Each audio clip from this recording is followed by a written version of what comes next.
এয়া আকাশবাণী গুৱাহাটীৰ FM মহাবাহু আৰু প্ৰাগজ্যোতিষপুৰ। এতিয়া শুনক কৰোনা সজাগতা সম্পৰ্কীয় অনুষ্ঠান প্ৰতিৰোধ। অনুষ্ঠানটিত অংশগ্ৰহণ কৰিছে মানস প্ৰতিম শৰ্মা আৰু পম্পী দেৱীয়ে। অনুষ্ঠানটিৰ সহযোগী অপূৰ্ব মালী। নমস্কাৰ জনাই আমাৰ প্ৰতিৰোধ অনুষ্ঠান আৰম্ভ কৰিবলৈ লৈছোঁ।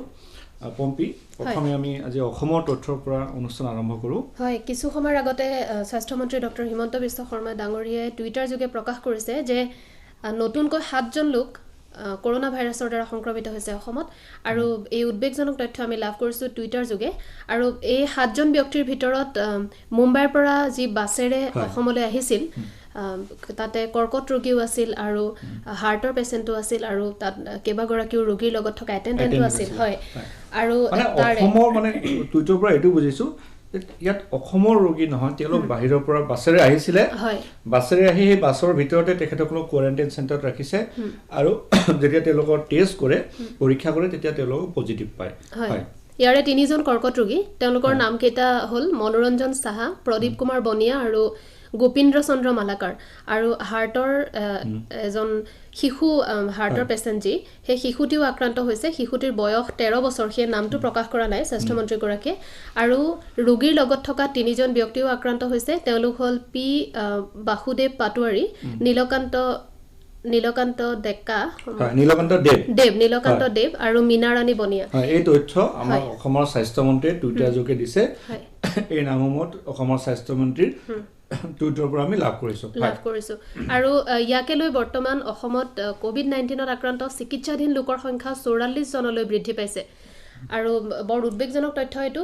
কালি আমি তথ্য লাভ কৰিছিলোঁ যে গুৱাহাটী মহানগৰীত, কেৱল গুৱাহাটী মহানগৰীতে 15জন লোক নতুনকৈ আক্ৰান্ত হৈছিল COVID-19ত। ইতিমধ্যে গুৱাহাটীৰ বিভিন্ন স্থান কণ্টেইনমেণ্ট জোন হিচাপে ঘোষণা কৰিছে। হয়, ইয়াৰ পিছতে আপুনি জনালে গুৱাহাটীৰ বিভিন্ন স্থান য'ত মানে তাত ৰোগী চিনাক্ত হৈছিলে পূৰ্বে, সেই স্থানসমূহ কণ্টেইনমেণ্ট জোন হিচাপে ঘোষণা কৰিছে। আজিৰ তথ্য আগবঢ়াইছোঁ। আজি 42:04 বজাত কেন্দ্ৰীয় বিত্তমন্ত্ৰীয়ে প্ৰধানমন্ত্ৰীৰ যি 20 লাখ কোটি টকাৰ পেকেজ ঘোষণা কৰিছিলে, সেই সন্দৰ্ভত পুনৰ সংবাদমেল সম্বোধন কৰিব। অসমৰ মাননীয় মুখ্যমন্ত্ৰীয়ে 5 বজাত সংবাদমেল সম্বোধন কৰিব, আৰু তাৰ পূৰ্বে 3:15 সম্ভৱ, যদি মোৰ সময়টো হয়, অসমৰ মাননীয় কৃষি আৰু পশুপালন মন্ত্ৰীয়ে সংবাদমেল সম্বোধন কৰিব। গতিকে আমি এই তিনিওখন সংবাদমেলৰ পৰা COVID-19 বা COVID-19ৰ সময়ছোৱাত গ্ৰহণ কৰা ব্যৱস্থাৰ সন্দৰ্ভত নিশ্চয়কৈ আমি তথ্য লাভ কৰিম। আৰু দেশৰ যদি তথ্য দিবলৈ যাওঁ, ভাৰতত COVID-19ত আক্ৰান্ত লোকৰ সংখ্যা 78,000 অতিক্ৰম কৰিছে, আৰু এতিয়া চিকিৎসাধীন হৈ আছে 49,219 জন লোক চিকিৎসাধীন হৈ আছে, আৰু সুস্থ হৈ উঠিছে 26,235 জন লোক। আৰু মৃত্যু হোৱা লোকৰ সংখ্যা 2,549 জনলৈ বৃদ্ধি পাইছে। আৰু এটা কথা ক'ব লাগিব এইখিনিতে যে COVID-19ত আক্ৰান্ত লোকৰ সংখ্যা ক্ৰমাৎ বৃদ্ধি পাই আছে, হ্ৰাস পোৱা নাই। বা সুস্থ হৈ উঠিছে যদিও, সুস্থ হৈ উঠা লোকৰ সংখ্যা যদিও হাৰ 32% বৃদ্ধি পাইছে বুলি স্বাস্থ্য আৰু পৰিয়াল কল্যাণ মন্ত্ৰালয়ে প্ৰকাশ কৰিছে, কিন্তু আক্ৰান্ত লোকৰ সংখ্যা হ্ৰাস পোৱা নাই। আমি দেখি আছোঁ, দৈনিক আমি যেতিয়া অনুষ্ঠান কৰি আছোঁ দেখি আছোঁ, কমেও 4,000 বা কোনোবা দিনা 3500 মানুহ, 3,500 মানুহ COVID-19ত আক্ৰান্ত হোৱাৰ আমি তথ্য লাভ কৰি আছোঁ। আৰু আটাইতকৈ বেছি লকডাউনৰ নিয়ম পালন কৰাই, মানি চলাই আটাইতকৈ মানে শ্ৰেষ্ঠ উপায়। প্ৰধানমন্ত্ৰীয়ে যি 20 লাখ কোটি টকাৰ পেকেজ ঘোষণা কৰিলে, এটা জটিল বিষয়। এই সন্দৰ্ভত আমি কথা পাতিম অৰ্থনৈতিক বিশ্লেষক CA গুৱাহাটীত থকা বিনীত আগৰৱাল ডাঙৰীয়াৰ সৈতে। আমি তেখেতৰ পৰা এই বিষয়ে কিছু তথ্য আমি জানিম। हेलो, हाँ विनीत जी नमस्कार, आपका फिर से स्वागत है। जी मैं बिल्कुल ठीक हूँ। ये जानना चाहूँगा पहले, जो प्रधानमंत्री जी ने 20 लाख करोड़ रुपए की पैकेज की घोषणा की है, इससे ये मिडिल क्लास को या लोअर मिडिल क्लास को खास करके हमें क्या फायदा हो सकता है आने वाले दिनों में इससे? सर, आने वाले दिनों में जो फायदे हो सकते हैं, तो पहले तो मैं कहना चाहूंगा कि पैकेज मोदी जी ने बोल दिया है, अब उसके पार्ट करके अनाउंसमेंट हो रहे हैं कि वो 20,000 करोड़ को किस तरह से डिस्ट्रीब्यूट करेंगे। जैसे कल फर्स्ट पार्ट हुआ था, आज सेकेंड पार्ट हुआ, एंड सो ऑन, ये सीरीज चलती जाएगी, है ना। तो सबसे पहले तो जो अपना बिल्कुल लोअर क्लास नीडी पर्सन है, उसके लिए मोदी जी ने ऑलरेडी जो है डिफरेंट स्कीम्स दे दी थी, डायरेक्ट बेनिफिट की, जैसे गैस देना, राशन का सामान देना, कैश देना, वो कर दिया था।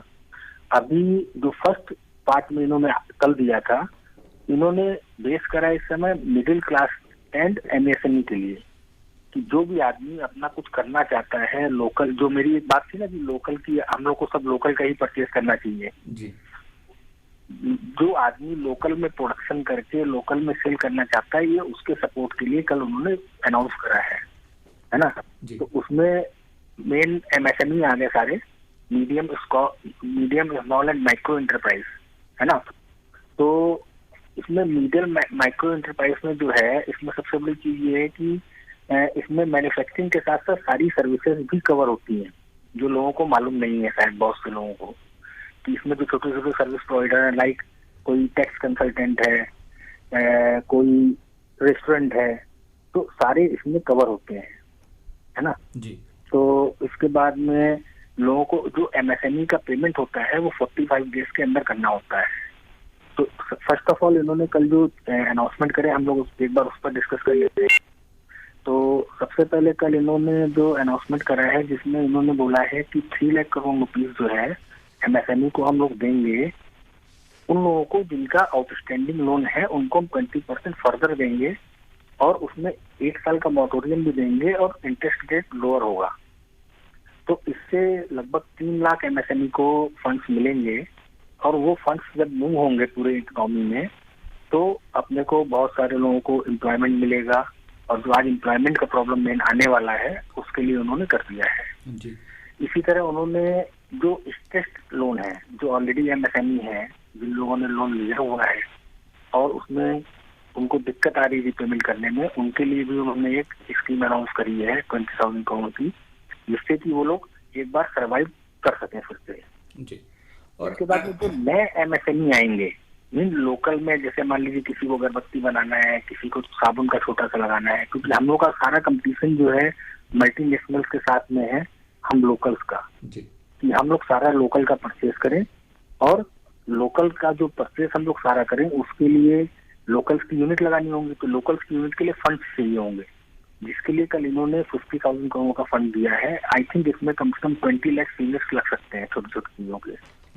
हमारे रोज की चीजों में जैसे साबुन यूज होता है, अगरबत्ती होती है, और दुनिया भर का सामान होता है जो हम घर में यूज करते हैं, जो मल्टीनेशनल कंपनी का यूज कर रहे हैं, वो हम लोग लोकल का ही परचेज करें, उसके लिए फंड का इन्होंने करा हुआ है। और अगर ये जानना चाहूँ मैं कि असम के पर्सपेक्टिव में ये कैसे मदद करेंगे प्रदेश को, प्रदेशवासियों को, इस पे आपका क्या कहना है? देखिए, जहाँ तक असम की अगर हम लोग बात करें, तो मैं एमएसएमई को जो गवर्नमेंट ऑलरेडी पिछले 5 साल से बेनिफिट्स दे रही है, मैं देख रहा हूँ। क्योंकि जैसे कि एक अगरबत्ती बनाने वाला एक छोटा सा लड़का था, उसने अपना छोटा सा काम शुरू करा, बैंक ने इसके पहले 59 मिनट्स वाली स्कीम दी बैंक ने, उसने अवेल करा। आज उसको बैंक ने बुला के फिर से फर्दर फंड दिए। अब वो पहले जो अकेला काम करता था, आज वो कम से कम 100 से 200 लोगों को एम्प्लॉयमेंट दे रहा है। तो ये सारा जो एमएसएमई के लिए करा है, ये केवल असम के लिए नहीं, ये सारे ऑल इंडिया के लिए वर्क करेगा एक साथ, और सबको ही इसमें बहुत फायदा होगा। क्योंकि जो नए लोन्स दिए जा रहे हैं छोटे छोटे उद्योग लगाने के लिए, वो सारे आसाम ऑल इंडिया सबके लिए फायदा करेंगे। क्यों? जब हमको मान लीजिए किसी भी चीज की जरूरत है, वो हम गुवाहाटी में ही उसका एक छोटा सा यूनिट लगा देते हैं। सपोज अभी हम लोग की रोजमर्रा की चीजों में राशन के बाद की बात करें, तो राशन के बाद में हम लोगों का होता है कि हम लोग सुबह उठते हैं, नहा धो के तैयार होते हैं, खाना खाते हैं। तो ये चीजें सबसे बेसिक नीड की चीजें हैं। तो राशन की चीजें तो गुवाहाटी में सारी हो रही है। इससे जब नहाते धोते हैं तो साबुन लगता है, जो कि सबसे ज्यादा कंज्यूम होता है सेकंड नंबर पर। तो अगर उसकी हम छोटी छोटी 5 यूनिट अगर गुवाहाटी में बैठा दें, तो एक तो लोकल के आदमी को एम्प्लॉयमेंट मिल जाएगा, जो पैसा हमारा बाहर जाता है वो बाहर नहीं जाएगा, विद इन गुवाहाटी रह जाएगा, लोगों को एम्प्लॉयमेंट मिल जाएगा। तो इसको प्रमोट करने के लिए जी। और जो यंग जनरेशन है, जो मतलब नौकरी करने के अलावा या नौकरी नहीं करके कोई स्टार्टअप करना चाहते हैं, स्टार्टअप में आना चाहते हैं, तो उनके लिए आप कैसे देखते हैं इस पैकेज को? स्टार्टअप, ये 50,000 करोड़ रुपीज तो उसी स्टार्टअप्स के लिए ही है जी। आप छोटा छोटा कुछ भी लगाइए, कोई भी काम करिए, 50,000 करोड़ रुपीज का फंड उन्होंने एलोकेट कर दिया है जी। तो आपका कहने का ये है कि ये आने वाले दिनों में ओवरऑल इससे काफ़ी फायदे सामने आ सकते हैं? नहीं, ओवरऑल फायदे का ये है कि आप समझे कि जो पहली चीज तो MSME के रजिस्ट्रेशन ही जो पहले नहीं थे, आज सारा आदमी अपना MSME में रजिस्ट्रेशन करा सकता है इजिली। सारा ऑनलाइन सिस्टम है, सारा उसमें करा सकता है। जब वो MSME में रजिस्ट्रेशन करा लेगा तो 45 डेज में उसको सारे पेमेंट्स मिलने लगेंगे, तो उसकी वर्किंग कैपिटल की जो साइकिल है वो अच्छी हो जाएगी काफी जी। तो उससे बेनिफिट तो सारे मिलेंगे। जब उसके फंड्स रहेंगे तो बिजनेस अच्छे से कर पाएगा, जब बिजनेस अच्छे से कर पाएगा तो एम्प्लॉयमेंट दे पाएगा, जब एम्प्लॉयमेंट देगा जिसको उसके पास में भी पैसा जाएगा। तो ये जो इकोनॉमिक साइकिल है वो पूरी एक बार रोटेट होने लगेगी। ये अभी फर्स्ट पार्ट था पैकेज का जी। तो हम लोग सेकंड थर्ड फोर्थ पार्ट आना है जी जी है ना। तो अगर हम फर्स्ट पार्ट को लेके ही बोले कि सारा पैकेज हो गया तो मैं नहीं समझता कि सही होगा। बिल्कुल। आज शाम को बिल्कुल 4 बजे हम लोग इंतजार करेंगे कि आज वित्त मंत्री क्या कहते हैं, क्या अनाउंसमेंट। और ये जो फर्स्ट पार्ट है ये इसीलिए है कि हम लोग केवल लोकल प्रोडक्ट बनाएं। लोकल प्रोडक्ट जब बनेगा तो हम उसको परचेज करें और उसको घुमाएं जी। मतलब जब वो रोटेशन होगा तभी हम लोग की इकोनॉमी में जोर आएगा, ताकत आएगी पूरी जी। और पैसा बाहर नहीं जाएगा, पैसा हम लोग का यहीं पर रह जाएगा जी। जो आपने कहा बिल्कुल कि जो पैसा है साइकिल है ये रोटेट होते रहेंगे मार्केट में ही इसी पे। तो ये अभी क्या होता है कि बड़ी कंपनी के पास पैसा जाता है फिर वहां से वापस आता ही नहीं मार्केट में जी। उसका फंड बन जाता है, वो 1000 करोड़ 10,000 करोड़ बनता जाता है। तो हम लोग भी इंतजार करेंगे कि आज शाम को वित्त मंत्री जी और क्या हम लोग के साथ जानकारी साझा करते हैं। विनीत जी आपका शुक्रिया, आपने बहुत आसान तरीके से ये श्रोता को समझाया। Thank you. Okay thank you. গতিকে আমি কিছু তথ্য গম পালোঁ, অলপ জটিল বিষয়, সহজে একেবাৰতে নহয়, কাৰণ বিশেষজ্ঞৰ এই বিষয়ে মন্তব্য নিশ্চয়কৈ প্ৰয়োজনীয়। গতিকে আমি আজি দ্বিতীয়খন সংবাদমেললৈ অপেক্ষা কৰিম যে কি ধৰণৰ বিত্তমন্ত্ৰীয়ে ঘোষণা কৰে। বিশেষকৈ হয় তেখেতে যে ক'লে যে MSME খণ্ডৰ বাবে এই ঘোষণা নিশ্চয়কৈ গুৰুত্বপূৰ্ণ। মানে হয় বি লোকেল, যাক কৈছে যে আমি স্থানীয় উৎপাদ আমি প্ৰমোট কৰিব লাগে, স্থানীয় উৎপাদনৰ সামগ্ৰী। গতিকে ইয়াক দেশবাসীৰ বাবে গুৰুত্বপূৰ্ণ নিশ্চয়। নিয়োগ সৃষ্টি হ'ব বুলিও কৈছে, সেইটো এটা আশাৰ বতৰা। আমাৰ হাতত আমাৰ আৰু অধিক কি তথ্য আছে, বিশেষকৈ আমাৰ সংবাদদাতাসকলে আগবঢ়োৱা। হয়, সংবাদদাতাসকলে আগবঢ়োৱা তথ্যসমূহ দিম। তাৰ আগতে আৰু এটা তথ্য আমাৰ হাতত আহি পৰিছে যে লকডাউনৰ ফলত চণ্ডীগড়ত আবদ্ধ হৈ আছিল 2জন যুৱক। এই যুৱক দুজনে খোজকাঢ়ি নতুন দিল্লীলৈকে আহিল আৰু যুৱক দুজন হ'ল লখিমপুৰ জিলাৰ পহুমৰা আৰু মদাৰগুৰিৰ। আৰু তেওঁলোকৰ কাৰণে ইতিমধ্যে মুখ্যমন্ত্ৰী সৰ্বানন্দ সোণোৱালে অসম ভৱন কৰ্তৃপক্ষক নিৰ্দেশ দিছে যাতে চিকিৎসা ব্যৱস্থা কৰে। এই তথ্য কিছুসময় পূৰ্বে আমালৈ আহিছিলে। আমি এই বিনীত আগৰৱালা ডাঙৰ কথা পাতিলোঁ MSME খণ্ডত। আমি এই কথা আগবঢ়াই নিম। আমাৰ সৈতে এটা টেলিফোনত সংযুক্ত হৈছে আৰ্ট ফেডৰ পৰিচালন সঞ্চালক শ্ৰীযুত মুকুল চন্দ্ৰ ডেকা ডাঙৰীয়া। আমি তেখেতৰ সৈতে কিছু কথা পাতোঁ। হেল্ল' হয় শ্ৰীযুত ডেকা ডাঙৰীয়া, আপোনাক আমাৰ অনুষ্ঠানলৈ পুনৰ আদৰণি জনালোঁ। আমি আপোনাৰ পূৰ্বে এগৰাকী চাৰ্টাৰ একাউণ্টেণ্টৰ সৈতে কথা পাতিছিলোঁ। তেখেতে ক'লে যে MSME খণ্ডৰ ইয়াৰ দ্বাৰা লাভান্বিত হ'ব। আৰ্ট ফেডৰ মুৰব্বী হিচাপে আমাৰ ৰেচম বিভাগৰ বা হস্ততাঁত আৰু ৰেচম শিল্প বিভাগৰ সৈতে জড়িত শিপিনীসকল কিদৰে উপকৃত হ'ব এই বিষয়ে জনাব নেকি? আচলতে এই লকডাউনৰ পৰিপ্ৰেক্ষিতত আমাৰ অসমতে যিহেতু ভাৰতত অন্য ৰাজ্যৰ তুলনাত শিপিনীৰ সংখ্যা যথেষ্ট বেছি, প্ৰায় 12.5 লাখ শিপিনী আমাৰ অসম ৰাজ্যত আছে। আৰু এই লকডাউনৰ পৰিপ্ৰেক্ষিতত এই শিপিনীসকলৰ আৰ্থিক দিশত যথেষ্ট লোকচান হোৱা দেখা গৈছে। কাৰণ তেখেতসকলে উৎপাদনৰ বাবে যিখিনি কেঁচা সামগ্ৰীৰ প্ৰয়োজন, সেই কেঁচা সামগ্ৰীখিনি তেওঁলোকে ক্ৰয় কৰাৰ কাৰণে তেওঁলোকৰ অৰ্থৰ অভাৱ, আৰু তাৰোপৰি তেখেতসকলে যিখিনি তেওঁলোকে উৎপাদন কৰিছে সেই উৎপাদিত সামগ্ৰীবিলাকৰ কাৰণে এখন বজাৰ তেওঁলোকে আজি এই লকডাউন পিৰিয়ডৰ ভিতৰত তেওঁলোকে পাবলৈ সক্ষম হোৱা নাই। গতিকে মাননীয় প্ৰধানমন্ত্ৰী ডাঙৰীয়াই এই লকডাউনৰ পিৰিয়ডত যিটো আৰ্থিক পেকেজৰ ঘোষণা কৰিছে, আৰু এই আৰ্থিক পেকেজৰ জৰিয়তে তেখেতে MSMEৰ অধীনত থকা ক্ষুদ্ৰ আৰু ক্ষুদ্ৰ মজলীয়া উদ্যোগসমূহলৈ প্ৰায় 3 লাখ কোটি টকাৰ মানে আমানত মুক্ত ঋণ প্ৰদান কৰাৰ এটা পদক্ষেপ তেওঁ লৈছে। সেইটো এটা খুব সুন্দৰ পদক্ষেপ কাৰণ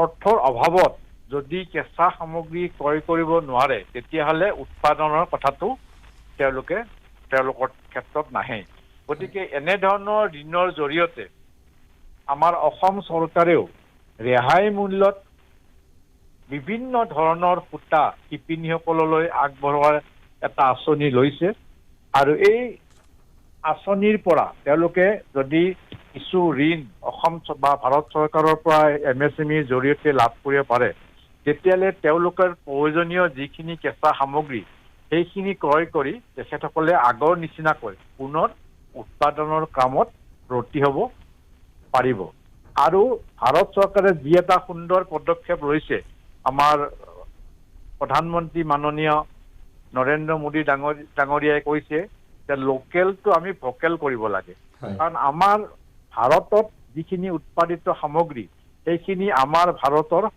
সকলো নাগৰিকে থলুৱা উৎপাদিত সামগ্ৰীসমূহ ব্যৱহাৰ কৰিব লাগে যদি এনে সকলোৱে যদি এই চিন্তা কৰে বা প্ৰধানমন্ত্ৰী ডাঙৰীয়াৰ এই নিৰ্দেশক মানি চলে তেতিয়াহ'লে নিশ্চয় আমাৰ ক্ষুদ্ৰ শিল্পীসকলে উপকৃত আৰ্থিক দিশত উপকৃত হোৱাৰ লগতে আমাৰ ৰাজ্যখনলৈও এটা আৰ্থিক দিশত তেখেতসকলে সকাহ দিব পাৰিব গতিকে আমাৰ থলুৱা সামগ্ৰীসমূহ আমাৰ প্ৰত্যেকজন নাগৰিকে ক্ৰয় কৰাৰ উপৰিও আমাৰ চৰকাৰীভাৱে যিখিনি আমাৰ সামগ্ৰীৰ প্ৰয়োজন হয় যেনে বিভিন্ন কাৰ্যালয়ত ধৰক পৰ্দা লাগে ইউনিফৰ্ম লাগে এনেধৰণৰ বিভিন্ন সামগ্ৰী আমাৰ টেক্সটাইলৰ সামগ্ৰী উৎপাদিত সামগ্ৰীৰ প্ৰয়োজন হয় গতিকে এই সকলোবিলাক সামগ্ৰী যদি থলুৱাভাৱে উৎপাদিত শিপিনীয়ে উৎপাদন কৰা সামগ্ৰীসমূহ ক্ৰয় কৰে তেতিয়াও আমাৰ শিপিনীসকলক আৰ্থিক দিশত চৰকাৰৰ ফালৰ পৰা এটা ডাঙৰ সহায় হ'ব বুলি মই ভাবোঁ গতিকে এই আঁচনি যদি সঠিকভাৱে ৰূপায়ণ হয় নিশ্চয় আমাৰ ক্ষুদ্ৰ আৰু মজলীয়া উদ্যোগীসকলে লাভৱান হ'ব পাৰিব দ্বিতীয়তে এই ক্ষেত্ৰত ধৰক বজাৰ সৃষ্টিৰ সম্ভাৱনা কিমান আছে এতিয়া যিহেতু লকডাউনৰ পৰিপ্ৰেক্ষিতত আমি ঘৰৰ পৰা সকলো মানুহ বিনা কামত ওলাই অহাটো অলপ অসুবিধা হৈছে বা বাৰণ কৰা আছে গতিকে আমি মাৰ্কেটিঙৰ ক্ষেত্ৰত অন্য যেনে মই ক'লো চৰকাৰে যদি এই সামগ্ৰীসমূহ তেওঁলোকে যদি সংগ্ৰহ কৰে ক্ৰয় কৰে তেতিয়াহ'লে সেই চৰকাৰৰ ফালৰ পৰাও আমি এই সামগ্ৰীসমূহ ক্ৰয় কৰিলে এটা মাৰ্কেট আমি পাম নিশ্চয় আৰু দ্বিতীয়তে আমি মাৰ্কেটিঙৰ জৰিয়তেও আমাৰ উৎপাদিত সামগ্ৰীসমূহ বিক্ৰীৰ ব্যৱস্থা আমি কৰিব পাৰোঁ আৰু এইটো নকৰিলে বৰ্তমান সময়ত ৰিটেইল চেল কৰাটো আমাৰ কাৰণে বিশেষ ফলপ্ৰসূ নহ'ব বুলি মই ভাবোঁ হয় শ্ৰীযুত ডেকা ডাঙৰীয়া আপোনালৈ ধন্যবাদ আমি পুনৰ এই বিষয়ে বিতংভাৱে আপোনাৰ সৈতে কথা পাতিম আজিলৈ ধন্যবাদ নিশ্চয় ধন্যবাদ গতিকে আৰ্ট ফেয়াৰৰ তৰফৰ পৰা শিপিনীসকলৰ বাবে আমি পূৰ্বে তেখেতৰ সৈতে কথা পাতিছিলোঁ কিন্তু নিশ্চয়কৈ এতিয়া অসমৰ বিশেষকৈ হস্তশিল্পৰ সৈতে জড়িত শিল্পীসকল আমি আশা কৰোঁ আৰু এই পেকেজৰ জৰিয়তে কিছু পৰিমাণে হ'লেও উপকৃত হ'ব হয় আমাৰ হাতলৈ যদি অডিঅ' বাৰ্তা যদি আমি বজাই শুনাব পাৰোঁ আমাৰ হাতলৈ কিছু অডিঅ' বাৰ্তা আহিছে আমি যদি অডিঅ' বাৰ্তা বজাব পাৰোঁ হয় নমস্কাৰ মোৰ নাম পাপৰি বৰ্মন মোৰ ঘৰ গুৱাহাটী পাঞ্জাবাৰীত মই অষ্ট্ৰেলিয়াৰ মেলবৰ্ণত কৰ্মসূত্ৰে আছোঁ মই ইয়াত এজ এন IT কনসালটেন্ট হিচাপে কাম কৰি আছোঁ ইয়াত বৰ্তমান কোভিড কেছ বহুত কমিছে টোটেল 6980 কেছেছ পোৱা গৈছে আৰু আন্ডাৰ 100 ডেথ ৰেট কাউণ্ট কৰিছে আমাৰ ইয়াত একচুৱেলি কমপ্লিট লকডাউন নাই কিন্তু কিছুমান ষ্ট্ৰিক্ট ৰেষ্ট্ৰিকশ্যনছ আছে তাৰোপৰি ইণ্টাৰনেশ্যনেল বৰ্ডাৰহে লকডাউন কৰি থোৱা হৈছে মেইনলি এসেনশিয়াল বিজনেছ এণ্ড ফ্ৰণ্টলাইনত যিবোৰ মানুহে কাম কৰে তেওঁলোকেহে ঘৰৰ পৰা ওলাইছে বা অফিচ গৈছে otherwise most of the people working from home মই অফিচ আহিবলগীয়া হৈছে কাৰণ মোৰ কোম্পানী আন্ডাৰ এসেনশিয়ালত পৰে সো যিমান পাৰো মই প্ৰিকশ্যনছ মেইনটেইন কৰিছোঁ আৰু অফিচও আমাৰ হাইজিন মেইনটেইন কৰাত সাপোৰ্ট কৰিছে অষ্ট্ৰেলিয়াত একচুৱেলি গভৰ্ণমেণ্টে বহুত ভালদৰে মেইনটেইন কৰিছে বিজনেছ হওক বা ইণ্ডিভিজুৱেল হওক ফাইনেন্সিয়েলি সাপোৰ্ট দিছে তাৰোপৰি নিজৰ একচুৱেলি ষ্টেটে নিজে ডিচিশ্যন লোৱাৰ বাবে অতি সোনকালে এই ভাইৰাছ একচুৱেলি মেইনটেইন কৰিব পৰা হৈছে অষ্ট্ৰেলিয়াৰ মানুহখিনিও একচুৱেলি বহুতো ছাপৰ্টিভ হয় তেওঁলোকে নিয়ম মানি চলিছে গভৰ্ণমেণ্টে যি ৰুলছ কৈছে তেওঁলোকে মানি চলিছে চ' সেইটো কাৰণেও একচুৱেলি এইটো কণ্টেইন হৈছে চ' প্লিজ আপোনালোকে নিজকে যিমান পাৰে নিয়ম মানি চলক গভৰ্ণমেণ্টৰ কথা মানি চলক ঘৰত থাকক এচেঞ্চিয়েল নহ'লে ঘৰৰ পৰা নোলাব আপোনালোকৰ জীৱনৰ লগত আনৰ জীৱনো জড়িত হৈ আছে so' stay at home thank you আমি তেখেতলৈ ধন্যবাদ জনালোঁ অষ্ট্ৰেলিয়াৰ পৰা এই বাৰ্তা দিলে আমাৰ সৈতে এটা টেলিফোনৰ সংযুক্ত হৈছে NF ৰেলৱেৰ CP আৰু মুখ্য জনসংযোগকাৰী বিষয়া শ্ৰীযুত শুভানন্দ চন্দ্ৰ ডাঙৰীয়া আমি তেখেতৰ সৈতে ৰেলগাড়ীসমূহৰ বিষয়ে কিছু কথা পাতোঁ হেল্ল' হয় আপোনাক পুনৰ আমাৰ অনুষ্ঠানলৈ আদৰণি জনালোঁ ধন্যবাদ আপুনি আমাক সময় দিয়াৰ বাবে প্ৰথমে জানিব বিচাৰিছোঁ কালি যিখন দিল্লীৰ পৰা মানে পৰহি যিখন গাড়ী যাত্ৰা আৰম্ভ কৰিছিলে এইখন এতিয়া অসমত ডিব্ৰুগড়ৰ লক্ষ্য গন্তব্যস্থানত উপস্থিত হ'ল এই গাড়ীখন কেতিয়া উভতি যাব আৰু দ্বিতীয়তে যে টিকট বুকিঙৰ বাবে যি নতুন নিৰ্দেশনা জাৰি কৰা হৈছে এই সন্দৰ্ভত জনাব নেকি আমাক হয় কালি আমাৰ দিল্লীৰ পৰা প্ৰথমখন ট্ৰেইন আহি পালে গুৱাহাটী কালি ৰাতি আহি পাইছিলে 10:30 বজাত আৰু আজি ৰাতিপুৱা 7:30 বজাত ডিব্ৰুগড় গৈ পাইছে ট্ৰেইনখন এই ট্ৰেইনখনে আজি আকৌ ডিব্ৰুগড়ৰ পৰা ঘূৰি যাব দিল্লীলৈকে এইটো ডেইলি সাৰ্ভিস গতিকে দিল্লীৰ পৰা ডিব্ৰুগড়লৈ আহিব আৰু ডিব্ৰুগড়ৰ পৰা দিল্লীলৈ যাব তাৰ লগতে আপোনাৰ দ্বিতীয় যেটো প্ৰশ্ন আছিল টিকেট কেনসেলেশনৰ আজি যেটো ইনষ্ট্ৰাকচন আহিছে ৰেলৱে বৰ্ডৰ পৰা সেটো মই অলপ কৈ দিম হেতৰ বিষয়ে নিশ্চয় আমাৰ 22 মাৰ্চৰ পৰা সকলোবোৰ প্যাসেঞ্জাৰ ক্যাৰিং ট্ৰেইন সাৰ্ভিস বন্ধ কৰা হৈছিল কোভিড-19 স্প্ৰেডটো ৰখাবলৈ এইটো সেই অৰ্ডাৰটোৰে কন্টিনিউয়েশন হয় 18 মে লৈকে তো লকডাউন আছে থাৰ্ড ফেজৰ গতিকে 18 মে লৈকে তো বন্ধই আছিল ট্ৰেইন সাৰ্ভিস সকলো ধৰণৰ এতিয়া সেইটোকে টিল ফাৰ্দাৰ এডভাইস বুলি কোৱা হৈছে টিল ফাৰ্দাৰ এডভাইস সকলো ধৰণৰ প্যাসেঞ্জাৰ ট্ৰেইন সাৰ্ভিস বন্ধ থাকিব কিন্তু আমাৰ যিবিলাক শ্ৰমিক স্পেশাল ট্ৰেইন চলি আছে 1 মেৰ পৰা আৰু 12 মেৰ পৰা যিবিলাক special passenger train service start কৰা হৈছে সেই সাৰ্ভিস বিলাক থাকিব সেই সাৰ্ভিস বিলাক কেনসেল হোৱা নাই নৰ্মেল যিবিলাক প্যাসেঞ্জাৰ ট্ৰেইন সাৰ্ভিস আছিল সেইবোৰ অলৰেডি কেনসেল আছিল সেই কেনসেলেশনটো টিল ফাৰ্দাৰ এডভাইস আকৌ বঢ়াই দিয়া হৈছে ইয়াৰ লগতে আৰু এটা ইনষ্ট্ৰাকচন দিয়া হৈছে যে 30 জুনলৈকে যিমান টিকেট নৰ্মেল ট্ৰেইনৰ কাৰণে মানুহে কৰিছিল আগতে সেই আটাইবিলাক টিকেট কেনসেল কৰা হ'ব আৰু যিসকলে অনলাইন টিকেট কৰিছিল তেওঁলোকে নিজে ৰিফান্ড পাই যাব তেওঁলোকে একো কৰিব নালাগে টিকেট ৰিফান্ড পাই যাব আৰু যিসকলে ম্যানুৱেল টিকেট কৰিছিল তেওঁলোকক জাৰ্নি ডেটৰ পৰা 6 মাহৰ ভিতৰত এই টাইমটো এক্সটেন্ড কৰি দিয়া হৈছে 6 মাহৰ ভিতৰত যিকোনো সময়ত কাউন্টাৰত গৈ পেলাই তেওঁলোকে টিকেটৰ ৰিফান্ডটো ল'ব পাৰে এই টাইম এক্সটেনশনটো এই কাৰণে কৰা হৈছে কাৰণ এতিয়া লকডাউন চলি আছে মানুহ কাউন্টাৰলৈ আহিব নোৱাৰে এই কাৰণে এই টাইম পিৰিয়ডটো বঢ়াই দিয়া হৈছে যাতে লকডাউন খোলাৰ পিছত যেতিয়া মানে সুবিধা হয় তেতিয়া মানুহে গৈ পেলাই টিকেটৰ কাউন্টাৰৰ পৰা ৰিফান্ডটো ল'ব পাৰে আৰু দ্বিতীয়তে উত্তৰ পূৰ্বাঞ্চললৈ যি শ্ৰমিক এক্সপ্ৰেছ ৰেলগাড়ী বিশেষ ৰেলগাড়ী আহি আছে এই সন্দৰ্ভত জনাব নেকি আগন্তুক দিনত কিমানখন ৰেলগাড়ী এনেকৈ শ্ৰমিক কঢ়িয়ালৈ আহিব হয় এতিয়া সব দুই ধৰণৰ সাৰ্ভিস চলি আছে এটা শ্ৰমিক স্পেশাল ট্ৰেইন যেটো ৰাজ্য চৰকাৰৰ অনুৰোধ মৰ্মে চলোৱা হয় আৰু এটা special passenger train service special passenger train সাৰ্ভিসটো মই কলো ডেইলি চলিব এতিয়া 22 মেৰ পৰা নিউ দিল্লীৰ পৰা এৰিছিল আৰু 14 মে ডিব্ৰুগড়ৰ পৰা এৰিব এতিয়া এইটো ডেইলি কন্টিনিউ হ'ব মই মাজতে এটা বিষয় স্পষ্ট হ'ব বিচাৰিছো এই ৰেলগাড়ীখন অকল নতুন দিল্লীৰ পৰা ডিব্ৰুগড়লৈ চলিব নে ৰাজ্যৰ পৰা চলাৰ সম্ভাৱনা আছে সব এতিয়া অল ওভাৰ ইন্ডিয়া 15টা সাৰ্ভিস স্টাৰ্ট কৰা হৈছে তাৰ ভিতৰত দুটা সাৰ্ভিস আমাৰ NF ৰেলৱেৰ ৰিজনত আহে এটা নিউ দিল্লীৰ পৰা ডিব্ৰুগড় সেইটো এটা সাৰ্ভিস এটো অকল নিউ দিল্লী আৰু ডিব্ৰুগড়ৰ মাজতে চলিব আৰু এটা সাৰ্ভিস হল নিউ দিল্লীৰ পৰা আগৰতলা সেইটো উইকলি সাৰ্ভিস প্ৰতি সোমবাৰে নিউ দিল্লীৰ পৰা ট্ৰেইনখন এৰিব আগৰতলালৈকে আৰু প্ৰতি বুধবাৰে আগৰতলাৰ পৰা নিউ দিল্লীলৈ ঘূৰি যাব এই ট্ৰেইন সাৰ্ভিসবোৰ স্পেশাল ট্ৰেইন সাৰ্ভিস এইবিলাক নিৰ্দিষ্ট যেটো ষ্টেচন সেইকেটাৰ মাজতে চলিব আৰু নিৰ্দিষ্ট যিকেইটা ষ্টপেজ মাজত আছে তাত ৰখিব। আনহাতে শ্ৰমিক স্পেচিয়েল ট্ৰেইন যিবিলাক আছে সেইবিলাক কোনো নিৰ্দিষ্ট ষ্টেচনৰ মাজত নচলে, সেইবিলাক আপোনাৰ ৰাজ্য চৰকাৰৰ ৰিকুৱেষ্ট হিচাপে আমি চলাম। এতিয়ালৈকে আমাৰ নৰ্থ ইষ্টত 200 এনেকুৱা শ্ৰমিক স্পেচিয়েল আহি পাইছে। যোৱাকালি এখন আহিছিলে আপোনাৰ আগৰতলালৈকে বেংগালোৰৰ পৰা, আৰু এখন আহিছে জিৰিবাম মণিপুৰৰ কাৰণে চেন্নাইৰ পৰা।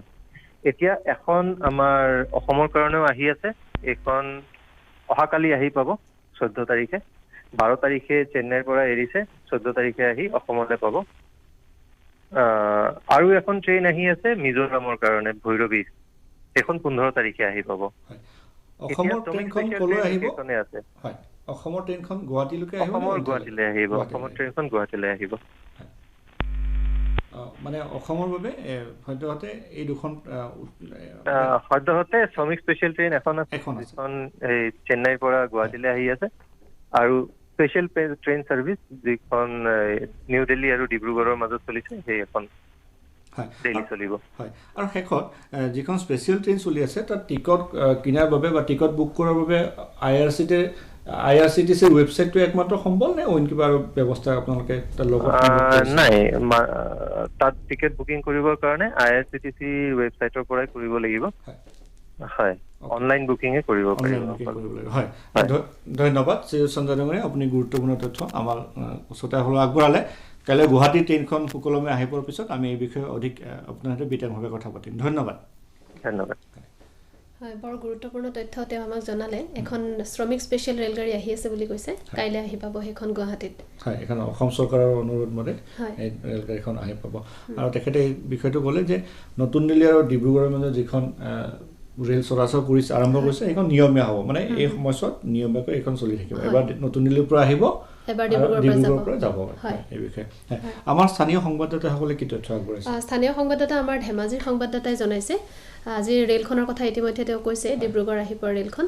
তাৰ পৰা 28জন ধেমাজিৰ আছিলে, এই 28জনক ইতিমধ্যে লৈ যোৱা হৈছে ধেমাজি জিলালৈ, আৰু তেলিজানত স্থাপন কৰা হৈছে কোৱাৰেণ্টাইন কেন্দ্ৰ, আৰু তাতে ভৰ্তি কৰোৱা হৈছে তেওঁলোকক।